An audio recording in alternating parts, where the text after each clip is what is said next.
Channel of Vadodara.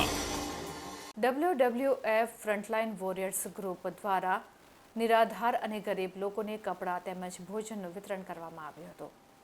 Team world frontline વોરિયર્સના પ્રશિવ અન્ન ક્ષેત્ર દ્વારા નિરંતર રામેશ્વરમ સાંઈનાથ મંદિરની બહાર નિઃશુલ્ક ભોજન વ્યવસ્થા તેમજ આંતરરાષ્ટ્રીય સમાજ સેવા દિવસના ઉપલક્ષમાં વર્લ્ડ ફ્રન્ટલાઇન વોરિયર્સ દ્વારા અનોખું સેવા કાર્યનું આયોજન કરવામાં આવ્યું હતું, જે અંતર્ગત વૃદ્ધ નાગરિકો, બાળકો, ભિક્ષુકો સાથે આંતરરાષ્ટ્રીય સમાજ સેવા ઉજવણી કરાઈ હતી. જે વિશે માહિતી આપતા વર્લ્ડ ફ્રન્ટલાઇન વોરિયર્સના અધ્યક્ષ ડોક્ટર સૈનીએ જણાવ્યું હતું કે પહેલા ચરણમાં શહેરના વારસિયા ખાતે આવેલા સ્વામી પ્રેમદાસ ખાતે રહેતા વૃદ્ધ નાગરિકો સાથે મળીને આંતરરાષ્ટ્રીય સમાજ સેવા દિવસની ઉજવણી કરવામાં આવી.